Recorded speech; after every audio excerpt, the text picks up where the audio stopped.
ನಮಸ್ಕಾರ 30 ನಿಮಿಷ 30 ಸುದ್ದಿಗೆ ಸ್ವಾಗತ. ನಾನು ಚೈತ್ರರಾಜ್. ವೀಕ್ಷಕರೇ, ದಿನದಲ್ಲಿ ನಡೆದಂತಹ ಪ್ರಮುಖ ಸುದ್ದಿಗಳನ್ನು ಇದೀಗ ಒಂದೊಂದೇ ಫಟಾಫಟ್ ನೋಡ್ತಾ ಹೋಗೋಣ. ಇಂಡಿಯನ್ ಪ್ರೀಮಿಯರ್ ಲೀಗ್ನ 2021ರ ಆವೃತ್ತಿಯ ಹರಾಜು ಪ್ರಕ್ರಿಯೆ ನಡೀತಾ ಇದೆ. ಚೆನ್ನೈನಲ್ಲಿ ಆಟಗಾರರ ಮಿನಿ ಹರಾಜು ಪ್ರಕ್ರಿಯೆ ನಡೀತಾ ಇದ್ದು, ಇಂದಿನ ಹರಾಜು ಪ್ರಕ್ರಿಯೆಯಲ್ಲಿ 61 ಆಟಗಾರರನ್ನ 8 ತಂಡಗಳು ಖರೀದಿಸುವ ಅವಕಾಶ ಇದೆ. 290ಕ್ಕೂ ಹೆಚ್ಚು ಆಟಗಾರರು ಹರಾಜಿನ ಪಟ್ಟಿಯಲ್ಲಿದ್ದಾರೆ. 8 ಫ್ರಾಂಚೈಸಿಗಳ ಮಾಲೀಕರು ಹಾಗೂ ಕೋಚ್ಗಳು ಹರಾಜು ಪ್ರಕ್ರಿಯೆಯಲ್ಲಿ ಭಾಗಿಯಾಗಿದ್ದಾರೆ. ಸದ್ಯ ಇರುವ ಐಪಿಎಲ್ ತಂಡಗಳ ಪೈಕಿ ಅತಿ ಹೆಚ್ಚು ಬಜೆಟ್ ಹೊಂದಿರುವುದು ಪಂಜಾಬ್ ಕಿಂಗ್ಸ್ ತಂಡ.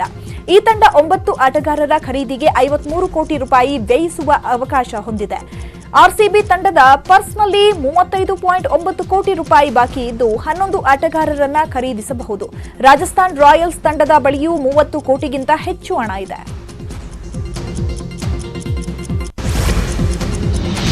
ಇಂಡಿಯನ್ ಪ್ರೀಮಿಯರ್ ಲೀಗ್ನ 2021ರ ಆವೃತ್ತಿಯ ಹರಾಜು ಪ್ರಕ್ರಿಯೆಯಲ್ಲಿ ವಿದೇಶಿ ಆಟಗಾರರು ಭರ್ಜರಿ ಮೊತ್ತಕ್ಕೆ ಸೇಲ್ ಆಗಿದ್ದಾರೆ.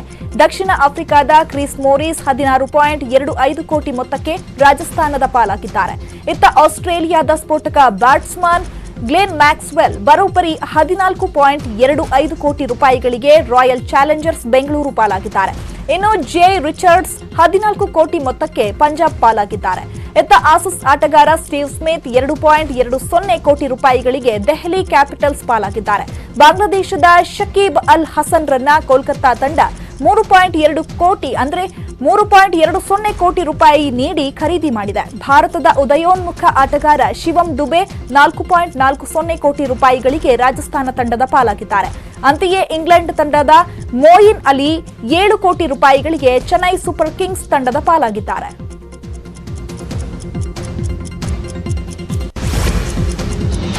ಕಾಂಗ್ರೆಸ್ ಪಕ್ಷ ಬಿಡಲು ಕಾಂಗ್ರೆಸ್ ಮನೆಯಿಂದ ಒಂದು ಕಾಲು ಹೊರಗಿಟ್ಟಿರೋ ಸಿಎಂ ಇಬ್ರಾಹಿಂ ಮನೆಗೆ ಕಾಂಗ್ರೆಸ್ ಉಸ್ತುವಾರಿ ರಣದೀಪ್ ಸುರ್ಜೇವಾಲಾ ಭೇಟಿ ನೀಡಿದ್ರು. ಸಿಎಂ ಇಬ್ರಾಹಿಂ ಜೊತೆ ಚರ್ಚೆ ಮಾಡಿ ಪಕ್ಷ ಬಿಡದಂತೆ ಮನವೊಲಿಕೆ ಮಾಡಿದ್ದಾರೆ ಎನ್ನಲಾಗಿದೆ. ಆದರೆ ಭೇಟಿ ಬಳಿಕ ಮಾತನಾಡಿದ ಸುರ್ಜೇವಾಲಾ, ಇಬ್ರಾಹಿಂ ಕಾಂಗ್ರೆಸ್ ಹಿರಿಯ ನಾಯಕರು, ಅವರು ನಮ್ಮ ತಂದೆಯ ಸ್ನೇಹಿತರು, ಊಟಕ್ಕೆ ಕರೆದಿದ್ರು, ಹಾಗಾಗಿ ಇಂದು ಭೇಟಿ ಮಾಡಿದೆ. ಭೇಟಿ ವೇಳೆ ಯಾವುದೇ ರಾಜಕೀಯ ಚರ್ಚೆ ನಡೆದಿಲ್ಲ. ಸಿಎಂ ಇಬ್ರಾಹಿಂ ಕಾಂಗ್ರೆಸ್ನಲ್ಲಿ ಇದ್ದಾರೆ ಅಂದ್ರು. ನಾನು ಕಾಂಗ್ರೆಸ್ ಬಿಡ್ತೀನಿ ಎಂದು ಎಲ್ಲೂ ಹೇಳಿಲ್ಲ ಅಂತ ಇಬ್ರಾಹಿಂ ಸಮರ್ಥಿಸಿಕೊಂಡ್ರು. सीएम इब्राहिम साहब से मेरा राजनीति के साथ साथ एक व्यक्तिगत ताल्लुकात भी है. वो मेरे पिताजी के पुराने मित्र हैं. परिवार का आपसी मेलजोल है. बहुत देर से मेरा उनसे वादा था कि एक दिन खाना खाने आऊँगा. तो हमने कोई राजनीतिक चर्चा नहीं की, सिर्फ परिवार की बात की, खाना खाया. बहुत अच्छा शाकाहारी खाना, क्योंकि मैं वेजिटेरियन हूँ, तो वो आज हमारे चाचा ने बनवाया था और वो हमने खाया. धन्यवाद. ಅವರು ಅನೇಕ ದಿವಸದಿಂದ ಬರಬೇಕು ಅಂತಿದ್ರು. ಇವತ್ತು ಬಂದರು, ಮಾತಾಡಿದ್ರು. ಭಾರಿ ಸಂತೋಷವಾಯಿತು. ಎಲ್ಲ ವಿಚಾರಗಳನ್ನು ಮನಸ್ಸು ಬಿಚ್ಚಿ ಅವ್ರ ಜೊತೆಲಿ ಚರ್ಚೆ ಮಾಡಿದ್ದೀವಿ. ಮುಂದೆ ಹೈಕಮಾಂಡ್ ಜೊತೆಗೂ ಚರ್ಚೆ ಮಾಡ್ತೀನಿ ಅಂತ ಹೇಳಿದ್ದಾರೆ. ನೋಡೋಣ ಅದರ ಮೇಲೆ ಏನಾಗುತ್ತೆ.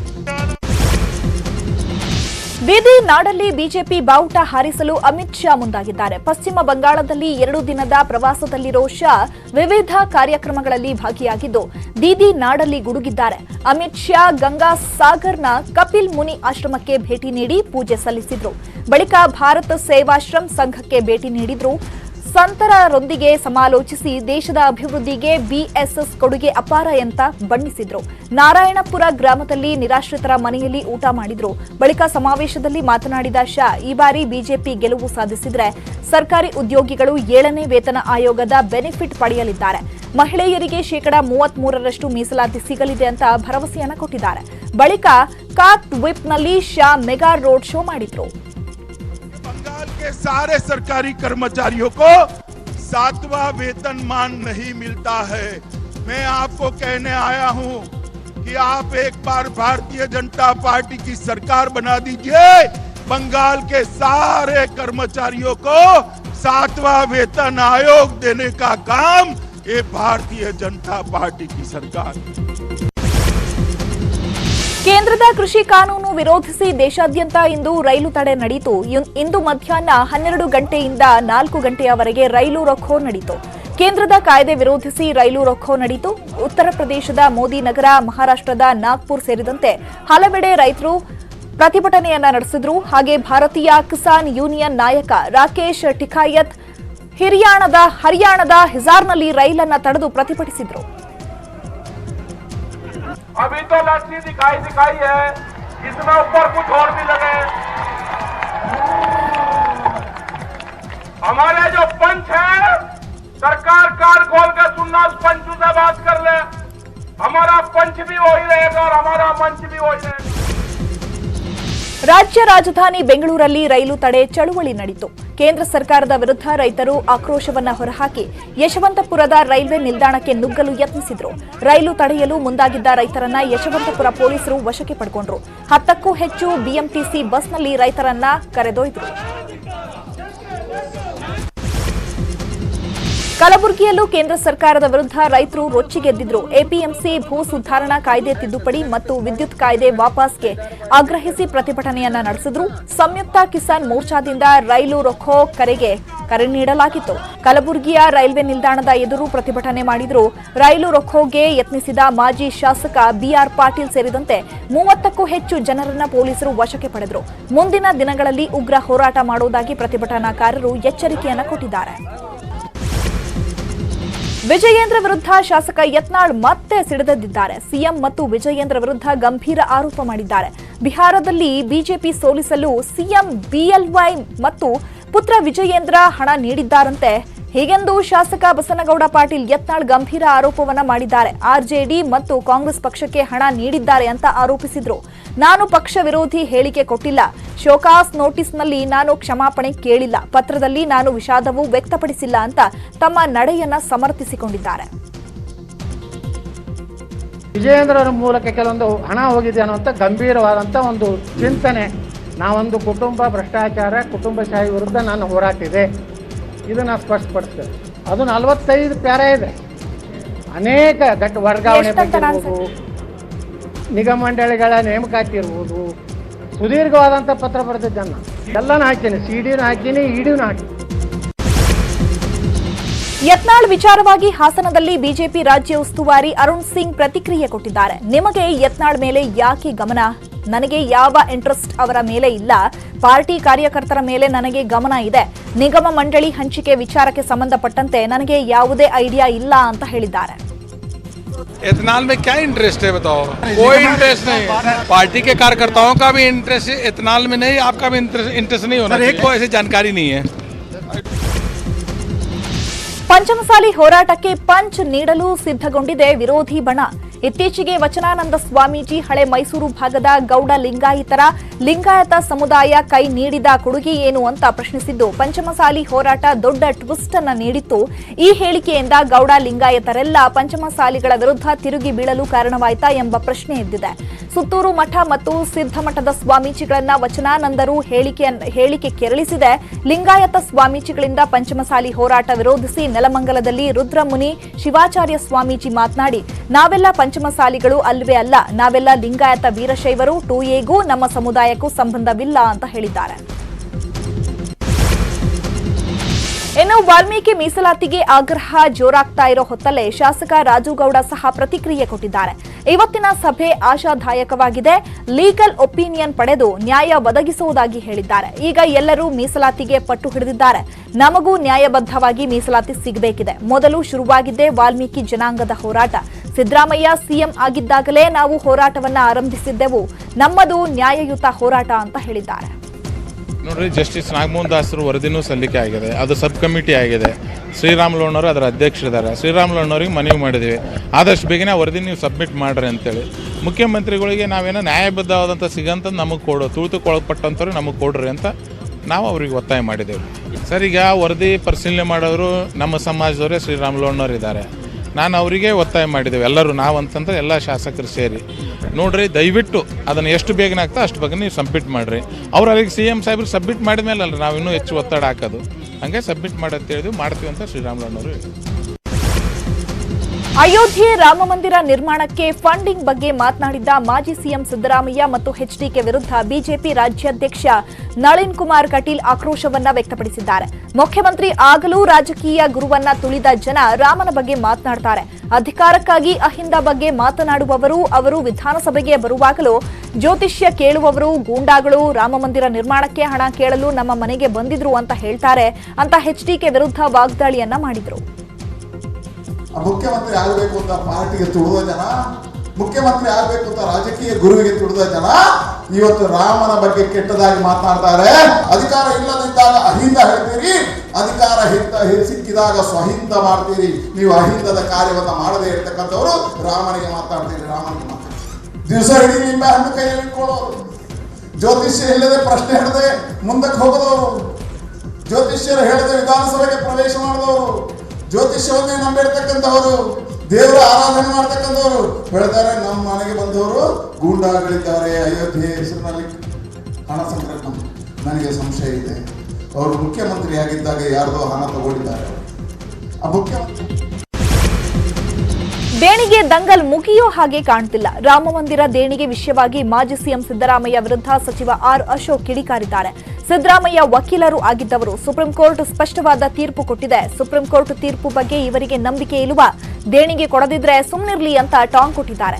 ಇದೇ ವೇಳೆ ಎಚ್ಡಿಕೆ ವಿರುದ್ಧವೂ ಹರಿಹಾಯ್ದಿದ್ದು ರಾಮನ ಲೆಕ್ಕ ಕೇಳಲು ಇವ್ರ್ಯಾರು ಅಂತ ತಿರುಗೇಟನ್ನ ಕೊಟ್ಟಿದ್ದಾರೆ. ಸಿದ್ದರಾಮಯ್ಯನವರು ಒಬ್ಬ ಲಾಯರ್ ಅವರು. ಈಗಾಗಲೇ ನಮ್ಮ ದೇಶದ ಸರ್ವೋಚ್ಚ ನ್ಯಾಯಾಲಯ ರಾಮ ಮಂದಿರ ಜಾಗದ ಬಗ್ಗೆ ಇದ್ದಂಥ ವಿವಾದವನ್ನು ಸ್ಪಷ್ಟವಾದಂಥ ತೀರ್ಪನ್ನು ಕೊಟ್ಟಿದ್ದಾರೆ. ಸಿದ್ದರಾಮಯ್ಯನವ್ರಿಗೆ ದೇಣಿಗೆ ಕೊಡೋಕ್ಕೆ ಇಷ್ಟ ಇದೆಯೋ ಇಲ್ಲೋ, ಮತ್ತು ದೇಣಿಗೆ ಕೊಡುವಂಥದ್ದಕ್ಕೆ ಬಲವಂತ ಏನು ಇಲ್ಲ.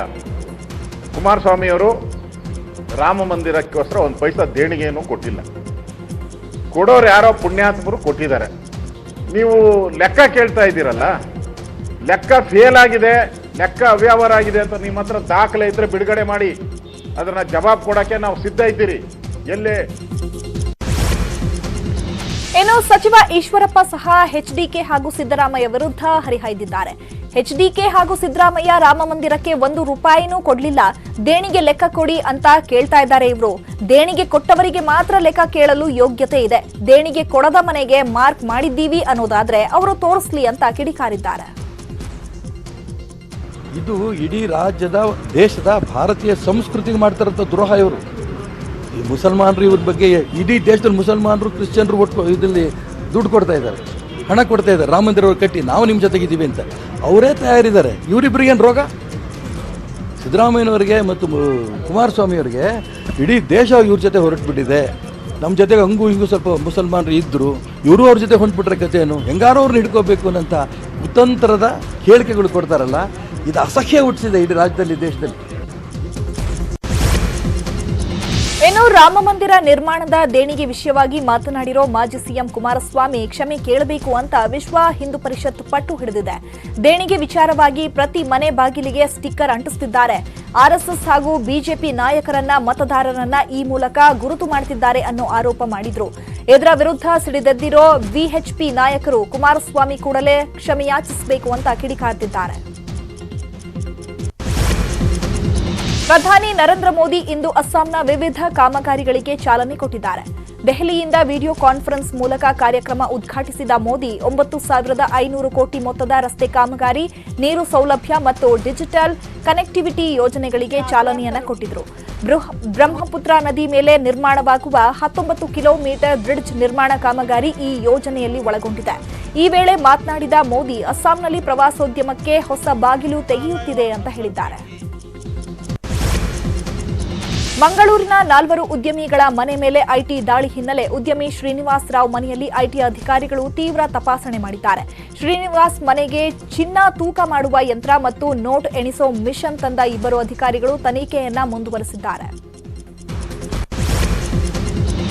ಮಾಜಿ ಸಚಿವ ಯುಟಿ ಖಾದರ್ ಸಹೋದರ ಇಫ್ತಿಖಾರ್ ಮನೆ ಮೇಲೂ ಐಟಿ ದಾಳಿ ಮಾಡಿದೆ. ಮಂಗಳೂರಿನ ಲೈಟ್ ಹೌಸ್ ಹಿಲ್ ರೋಡ್ನಲ್ಲಿರುವ ಇಫ್ತಿಖಾರ್ ಮನೆಯಲ್ಲಿ ಐಟಿ ಶೋಧಿಸ್ತಾ ಇದೆ. ಪ್ರತಿಷ್ಠಿತ ಆಸ್ಪತ್ರೆ ಹಾಗೂ ಮೆಡಿಕಲ್ ಕಾಲೇಜ್ನ ಪಾರ್ಟ್ನರ್ ಆಗಿರುವ ಇಫ್ತಿಖಾರ್ ಮನೆಯಲ್ಲಿ ಮೈಸೂರಿನಿಂದ ಬಂದಿರುವ ಐಟಿ ಅಧಿಕಾರಿಗಳು ಪರಿಶೀಲನೆ ಮಾಡುತ್ತಿದ್ದಾರೆ. ಬೆಂಗಳೂರಲ್ಲಿ 1 ವರ್ಷದ ಬಳಿಕ ಅಸಹಜ ಸಾವು ಕೊಲೆ ಅಂತ ಸಾಬೀತಾಗಿದೆ. ಸ್ನೇಹಿತನ ಹೆಂಡತಿ ಜೊತೆಗೆ ಸಲುಂಗೆದಿದ್ದವನ ಹತ್ಯೆಯಾಗಿರೋದು ತಡವಾಗಿ ಬೆಳಕಿಗೆ ಬಂದಿದೆ. ಕಳೆದ ವರ್ಷ ಫೆಬ್ರವರಿ 17ರಂದು ಪೆನಾಯಿಲ್ ವೆಂಕಟೇಶ್ ಎಂಬಾತ ಸಾವನ್ನಪ್ಪಿದ್ದ. ಅತಿಯಾಗಿ ಕುಡಿದು ಸಾವನ್ನಪ್ಪಿದ್ದಾಗಿ ಹೇಳಿದ್ದ ಆರೋಪಿ ಗೆಳೆಯ ಹರೀಶ್ ಈ ಹೇಳಿಕೆಯನ್ನ ಕೊಟ್ಟಿದ್ದ. ದೇಹದ ಮೇಲೆ ರಕ್ತಗಾಯ ಇಲ್ಲದ ಹಿನ್ನೆಲೆ ಬ್ಯಾಡ್ರಹಳ್ಳಿ ಪೊಲೀಸ್ ಠಾಣೆಯಲ್ಲಿ ಅಸಹಜ ಸಾವು ಕೇಸ್ ದಾಖಲಾಗಿತ್ತು. ಆದರೆ ತನ್ನ ಪತ್ನಿ ಜೊತೆ ಸಲುಗೆಯಿಂದ ಇದ್ದ ವೆಂಕಟೇಶ್ನನ್ನ ಹರೀಶ್ ಕುಡಿದು ಜಗಳದ ವೇಳೆ ರಾಡ್ನಿಂದ ತಲೆಗೆ ಹಲ್ಲೆ ಮಾಡಿದ್ದ. ಬಲವಾದ ಏಟಿನಿಂದ ಸಾವನ್ನಪ್ಪಿದ ವೆಂಕಟೇಶ್ ಸಾವಿನ ಬಗ್ಗೆ ಈಗ ಆರೋಪಿ ಹರೀಶ್ ತಪ್ಪನ್ನು ಒಪ್ಪಿಕೊಂಡಿದ್ದಾನೆ. ಕಾಂಗ್ರೆಸ್ ಸೇರಲು ಮುಂದಾಗಿರೋ ಶಾಸಕ ಶರತ್ ಬಚ್ಚೇಗೌಡ ಕಾಂಗ್ರೆಸ್ ಉಸ್ತುವಾರಿ ರಣದೀಪ್ ಸುರ್ಜೇವಾಲಾರನ್ನ ಭೇಟಿ ಮಾಡಿದ್ದಾರೆ. ಹೊಸಕೋಟೆಯ ಪಕ್ಷೇತರ ಶಾಸಕ ಶರತ್ ಬಚ್ಚೇಗೌಡ ಇತ್ತೀಚೆಗಷ್ಟೇ ಕೆಪಿಸಿಸಿ ಅಧ್ಯಕ್ಷ ಡಿಕೆ ಶಿವಕುಮಾರ್ ಅವರನ್ನ ಭೇಟಿ ಮಾಡಿದ್ರು. ಇದೀಗ ಸುರ್ಜೇವಾಲಾರನ್ನ ಭೇಟಿ ಮಾಡಿರೋ ಶರತ್ ಬಚ್ಚೇಗೌಡ ಶೀಘ್ರದಲ್ಲೇ ಕೈ ಹಿಡಿಯೋದು ಪಕ್ಕಾ ಅಂತ ಹೇಳ್ತಾ ಇದೆ. ಒಂದೊಂದೇ ನೋಡ್ತಾ ಹೋಗೋಣ. ಬೆಂಗಳೂರಿನಲ್ಲಿ ಮತ್ತೆ ಕೊರೋನಾ ಆರ್ಭಟ ಶುರುವಾಗಿದೆ. ಹೆಮ್ಮಾರಿ 2ನೇ ಅಲೆಯ ಆತಂಕ ಎದುರಾಗಿದ್ದು, ಬೊಮ್ಮನಹಳ್ಳಿಯಲ್ಲಿ ಕೊರೋನಾ ವ್ಯಾಪಿಸ್ತಾ ಇರೋ ಭೀತಿಗೆ ಜನ ಕಂಗಾಲಾಗಿದ್ದಾರೆ. ಅಪಾರ್ಟ್ಮೆಂಟ್ನಲ್ಲಿ ಮತ್ತೆ 6 ಮಂದಿ ಕೊರೋನಾ ವಕ್ಕರಿಸಿದ್ದು, ಒಟ್ಟು ಸೋಂಕಿತರ ಸಂಖ್ಯೆ 109ಕ್ಕೆ ಏರಿಕೆಯಾಗಿದೆ. ಅಪಾರ್ಟ್ಮೆಂಟ್ನಲ್ಲಿ ಇದ್ದ ಎಲ್ಲರನ್ನೂ ಸಹ ಮನೆಯಲ್ಲೇ ಐಸೋಲೇಷನ್ ಮಾಡಲಾಗಿದೆ. ಅಪಾರ್ಟ್ಮೆಂಟ್ ಸೀಲ್ ಡೌನ್ ಮಾಡಿರೋ ಬಿಬಿಎಂಪಿ ಅಧಿಕಾರಿಗಳು ಅಗತ್ಯ ವಸ್ತುಗಳನ್ನು ಪೂರೈಕೆ ಮಾಡುತ್ತಿದ್ದಾರೆ. ಕೇರಳದಿಂದ ಕರ್ನಾಟಕಕ್ಕೆ ಬಂದ ಹಲವರಿಗೆ ಕೊರೋನಾ ಕಾಣಿಸಿಕೊಂಡಿದೆ. ಪರಿಸ್ಥಿತಿ ಅಪಾಯವಾಗಿದ್ರೂ ಚಾಮರಾಜನಗರ ಜಿಲ್ಲಾಡಳಿತ ಮಾತ್ರ ಎಚ್ಚೆತ್ತುಕೊಳ್ತಿಲ್ಲ. ಗಡಿಯಲ್ಲಿ ಯಾವುದೇ ತಪಾಸಣೆ ಇಲ್ಲದೆ ವಾಹನಗಳನ್ನ ಒಳಗೆ ಬಿಟ್ಟುಕೊಳ್ತಿದ್ದಾರೆ. ಕೇರಳದಿಂದ ಬರುವ ವಾಹನಗಳು ಸಲೀಸಾಗಿ ರಾಜ್ಯ ಪ್ರವೇಶ ಮಾಡ್ತಾ ಇದ್ದು, ಯಾರ್ಯಾರು ಕೊರೋನಾ ಹೊತ್ತು ಬರ್ತಿದ್ದಾರೋ ಅನ್ನೋ ಭಯ ಕಾಡೋದಕ್ಕೆ ಶುರುವಾಗಿದೆ. ಬೆಂಗಳೂರಿನ ವಾಹನ ಪಾರ್ಕಿಂಗ್ಗೆ ನೀತಿಗೆ ವಾಹನ ಮಾಲೀಕರು ಹೈರಾಣಾಗ್ತಿದ್ದಾರೆ. ದುಬಾರಿ ದರದಿಂದ ವಾಹನ ಮಾಲೀಕರ ಜೇಬಿಗೆ ಕತ್ತರಿ ಬೀಳ್ತಾ ಇದೆ. ಬೆಂಗಳೂರಲ್ಲಿ 85 ಸ್ಮಾರ್ಟ್ ಪಾರ್ಕಿಂಗ್ ಸ್ಥಳಗಳನ್ನ ಗುರುತಿಸಲಾಗಿದ್ದು, 3 ರೀತಿಯ ಪಾರ್ಕಿಂಗ್ ಮಾದರಿಗಳನ್ನಾಗಿ ವಿಂಗಡಣೆ ಮಾಡಲಾಗಿದೆ. ಏರಿಯಾಗಳಿಗೆ ಅನುಗುಣವಾಗಿ ಪಾರ್ಕಿಂಗ್ ದರ ಫಿಕ್ಸ್ ಮಾಡಲಾಗಿದೆ. ಕಾರು ಪ್ರತಿ ಗಂಟೆಗೆ 30 ರೂಪಾಯಿ, 20 ರೂಪಾಯಿ, 15 ರೂಪಾಯಿ ಅಂತ ದರ ಫಿಕ್ಸ್ ಮಾಡಲಾಗಿದೆ. ಇದರಿಂದ ಬಿಬಿಎಂಪಿಗೆ ಪ್ರತಿ ವರ್ಷಕ್ಕೆ 31 ಕೋಟಿ ಹಣ ಹರಿದು ಬರೋ ನಿರೀಕ್ಷೆ ಇದ್ದು, 10 ವರ್ಷಕ್ಕೆ ಬರೋಬ್ಬರಿ 400 ಕೋಟಿ ಕಲೆಕ್ಷನ್ ಮಾಡೋ ಗುರಿಯನ್ನ ಹೊಂದಲಾಗಿದೆ. ಬೆಂಗಳೂರಿನ ಕೂಗಳತೆ ದೂರದಲ್ಲೇ ಬಂಡೆಗಳ ಬ್ಲಾಸ್ಟ್ ಸದ್ದು ಜೋರಾಗಿ ಮೊಳಗ್ತಾ ಇದೆ. ತಾವರೆಕೆರೆ ಸಮೀಪದ ಮುದ್ದನಾಯಕನಹಳ್ಳಿಯಲ್ಲಿ ಜನ ಬಾಂಬ್ ಬ್ಲಾಸ್ಟ್ಗೆ ಬೆಚ್ಚಿ ಬಿದ್ದಿದ್ದು, ಜೀವ ಕೈಯಲ್ಲಿ ಹಿಡಿದು ಬದುಕ್ತಿದ್ದಾರೆ. ರಾಮಲಿಂಗಂ ಕನ್ಸ್ಟ್ರಕ್ಷನ್ ಕಂಪನಿ ಅಪಾರ್ಟ್ಮೆಂಟ್ ನಿರ್ಮಾಣಕ್ಕೆ ಬಂಡೆಗಳನ್ನ ಬ್ಲಾಸ್ಟ್ ಮಾಡ್ತಾ ಇದ್ದು, ಅಕ್ಕಪಕ್ಕದಲ್ಲೇ ಮನೆಗಳು, ಅನಾಥಾಶ್ರಮವಿದ್ರೂ ಕ್ಯಾರೆ ಅಂತಿಲ್ಲ. ಬಾಂಬ್ ಬ್ಲಾಸ್ಟ್ನಿಂದಾಗಿ ಆಶ್ರಮದ ಶೆಡ್ ಚೂರು ಚೂರಾಗಿದ್ದು, ಓರ್ವನ ತಲೆಗೆ ಗಂಭೀರ ಗಾಯವಾಗಿದೆ. ಇದನ್ನ ಸ್ಥಳೀಯರು ಪ್ರಶ್ನಿಸಿದ್ದಕ್ಕೆ ಧಮಕಿ ಹಾಕಿದ್ದಾರಂತೆ. ಅನಾರೋಗ್ಯದಿಂದ ಆಸ್ಪತ್ರೆಗೆ ದಾಖಲಾಗಿದ್ದ ನಟ ರಾಘವೇಂದ್ರ ರಾಜ್ಕುಮಾರ್ ಡಿಸ್ಚಾರ್ಜ್ ಆಗಿದ್ದಾರೆ. 2 ದಿನದ ಹಿಂದೆ ಅನಾರೋಗ್ಯದಿಂದ ಯಶವಂತಪುರದ ಕೊಲಂಬಿಯಾ ಏಷ್ಯಾ ಆಸ್ಪತ್ರೆಗೆ ದಾಖಲಾಗಿದ್ರು. ನಾನು ಶೂಟಿಂಗ್ನಲ್ಲಿದ್ದೆ, ಸಡನ್ ಆಗಿ ಹುಷಾರಿಲ್ಲದ ಹಾಗಾಯಿತು. ತಕ್ಷಣ ಆಸ್ಪತ್ರೆಗೆ ದಾಖಲಾದೆ. 1 ವಾರ ವಿಶ್ರಾಂತಿ ಪಡೆದ್ರೆ ಸರಿ ಹೋಗುತ್ತೆ. ವಾರದ ನಂತರ ಮತ್ತೆ ಶೂಟಿಂಗಿಗೆ ಹೋಗ್ತೀನಿ ಅಂತ ಹೇಳಿಕೆಯನ್ನು ಕೊಟ್ಟಿದ್ದಾರೆ.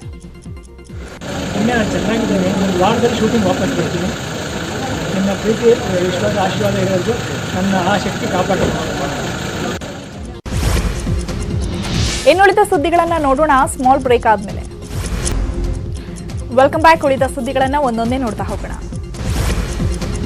ಬೆಳಗಾವಿ ಲೋಕಸಭಾ ಕ್ಷೇತ್ರದ ಉಪಚುನಾವಣೆ ಮೇಲೆ ಪ್ರಮೋದ್ ಮುತಾಲಿಕ್ ಕಣ್ಣಿಟ್ಟಿದ್ದಾರೆ. ಹೇಗಾದ್ರೂ ಮಾಡಿ ಬಿಜೆಪಿ ಟಿಕೆಟ್ ಗಿಟ್ಟಿಸುವುದಕ್ಕೆ ಇನ್ನಿಲ್ಲದ ಲಾಬಿಯನ್ನು ಶುರು ಮಾಡಿದ್ದಾರೆ.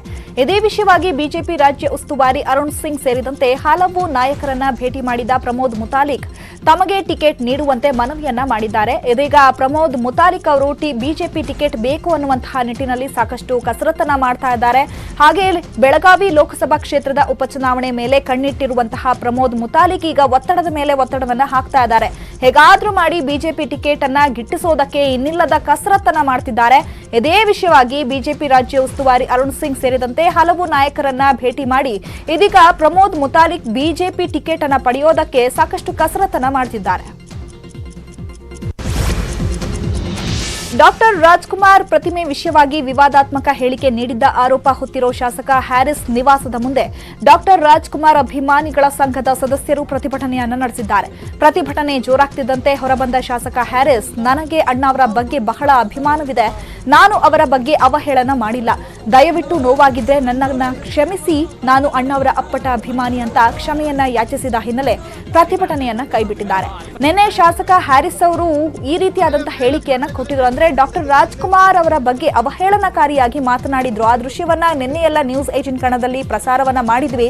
ಸೊ ಇದರಿಂದ ಎಚ್ಚೆತ್ತಂತಹ ಶಾಸಕ ಹ್ಯಾರಿಸ್ ಅವರು ಕ್ಷಮಾಪಣೆಯನ್ನ ಕೂಡ ಕೇಳಿದ್ರು. ಆದ್ರೆ ಇದೀಗ ಡಾಕ್ಟರ್ ರಾಜ್ಕುಮಾರ್ ಅಭಿಮಾನಿಗಳ ಸಂಘದ ಸದಸ್ಯರು ಇವತ್ತು ಪ್ರತಿಭಟನೆಯನ್ನ ಮಾಡಿದ್ದಾರೆ. ಸೊ ಪ್ರತಿಭಟನೆ ಜೋರಾಗ್ತಿದ್ದಂತೆ ಹೊರಗೆ ಬಂದಂತಹ ಹ್ಯಾರಿಸ್ ಅವರು, ನನಗೆ ಅಣ್ಣಾವರ ಬಗ್ಗೆ ಬಹಳ ಅಭಿಮಾನ ಇದೆ, ನಾನು ಅವರ ಬಗ್ಗೆ ಯಾವುದೇ ರೀತಿಯಾದಂತಹ ಅವಹೇಳನಕಾರಿ ಮಾತನಾಡಿಲ್ಲ, ದಯವಿಟ್ಟು ನಿಮ್ಮೆಲ್ರಿಗೂ ನೋವಾಗಿದ್ರೆ ನನ್ನನ್ನು ಕ್ಷಮಿಸಿ, ನಾನು ಅಣ್ಣಾವರ ಅಪ್ಪಟ ಅಭಿಮಾನಿ ಅಂತ ಈಗ ಕ್ಷಮೆ ಯಾಚಿಸಿದ ನಂತರ ಈಗ ಪ್ರತಿಭಟನೆಯನ್ನ ಕೈಬಿಟ್ಟಿದ್ದಾರೆ.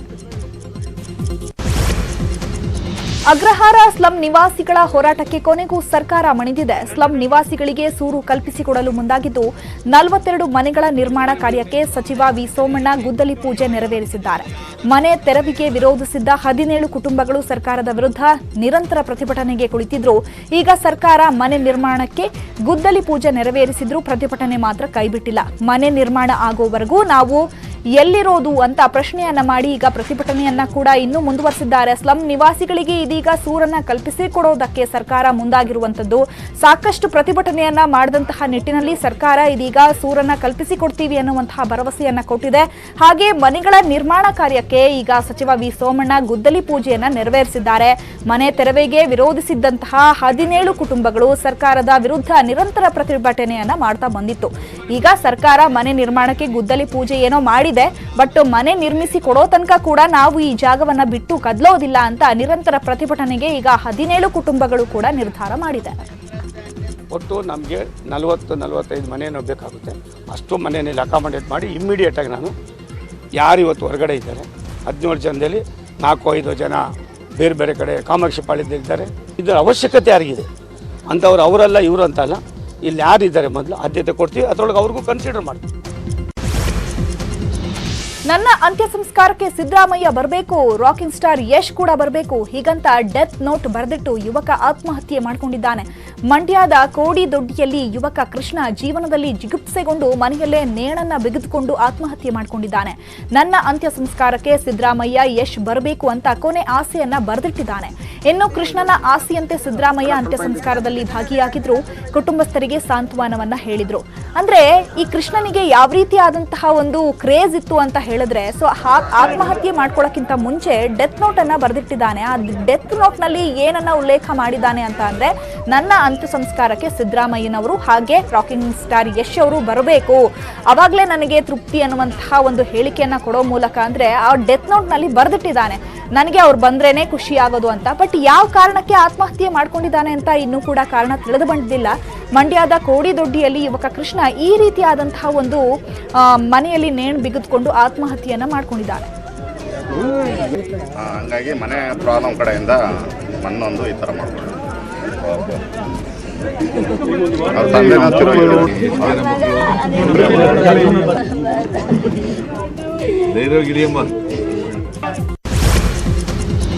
ನ್ಯೂಸ್ 18 ವರದಿಗೆ ಫಲಶ್ರುತಿ ಸಿಕ್ಕಿದೆ. ತುರಹಳ್ಳಿ ಟ್ರೀ ಪಾರ್ಕ್ ಯೋಜನೆಗೆ ತಾತ್ಕಾಲಿಕ ತಡೆ ನೀಡಲಾಗಿದ್ದು, ಸೇವ್ ತುರಹಳ್ಳಿ ಫಾರೆಸ್ಟ್ ಅಭಿಯಾನ ಸಕ್ಸಸ್ ಆಗಿದೆ. ತುರಹಳ್ಳಿ ಟ್ರೀ ಪಾರ್ಕ್ ನಿರ್ಮಾಣಕ್ಕೆ ಭಾರಿ ವಿರೋಧ ವ್ಯಕ್ತವಾಗಿತ್ತು. ಪರಿಸರವಾದಿಗಳಿಗೆ ಧ್ವನಿಯಾದ ನ್ಯೂಸ್ 18 ಕನ್ನಡ ಅರಣ್ಯ ಸಚಿವ ಲಿಂಬಾವಳಿ ಗಮನ ಸೆಳೆಯುವ ಕೆಲಸವನ್ನ ಮಾಡಿತ್ತು. ವರದಿ ಬಿತ್ತರಿಸ್ತಾ ಇದ್ದಂತೆ ತುರಹಳ್ಳಿ ಅರಣ್ಯಕ್ಕೆ ಭೇಟಿ ನೀಡಿದ್ದ ಅರಣ್ಯ ಸಚಿವರು ಸ್ಥಳೀಯರ ಅಭಿಪ್ರಾಯವನ್ನ ಸಂಗ್ರಹ ಮಾಡಿದ್ರು. ಇದೀಗ ತುರಹಳ್ಳಿ ಟ್ರೀ ಪಾರ್ಕ್ ಯೋಜನೆಗೆ ತಾತ್ಕಾಲಿಕ ತಡೆಯನ್ನ ಕೊಟ್ಟಿದ್ದಾರೆ. ಮಕ್ಕಳ ಸಾಧನೆಯ ಅನಾವರಣಕ್ಕೆ ವೇದಿಕೆ ಕಲ್ಪಿಸುತ್ತಿದೆ ಬೈಜೂಸ್ ಯಂಗ್ ಜೀನಿಯಸ್ ಕಾರ್ಯಕ್ರಮ. ನ್ಯೂಸ್ 18 ಕನ್ನಡದಲ್ಲಿ ಪ್ರತಿ ಶನಿವಾರ ರಾತ್ರಿ 8ಕ್ಕೆ ಪ್ರಸಾರ ಆಗುತ್ತೆ. ಈ ವಾರ ಭಾರತದ ಅತಿ ಕಿರಿಯ ನ್ಯಾಷನಲ್ ಶೂಟಿಂಗ್ ಚಾಂಪಿಯನ್ ಪಶ್ಚಿಮ ಬಂಗಾಳದ ಆಸನ್ಸೋಲ್ನ ಅಭಿನವ್ ಶಾ ಸಾಧನೆಯನ್ನ ನಿಮಗೆ ಪರಿಚಯ ಮಾಡ್ತಿದ್ದೇವೆ. ಈ ಪೋರ 8ನೇ ವರ್ಷಕ್ಕೆ ಶೂಟಿಂಗ್ನ ನ್ಯಾಷನಲ್ ಟ್ರಯಲ್ ಪಾಸ್ ಮಾಡಿದ್ದಾನೆ. 10ನೇ ವಯಸ್ಸಿಗೆ ಅತಿ ಕಿರಿಯ ಸ್ಟೇಟ್ ಚಾಂಪಿಯನ್ ಆಗಿದ್ದಾನೆ. ಅಭಿನವ್ ಶಾ ಸಾಧನೆಯ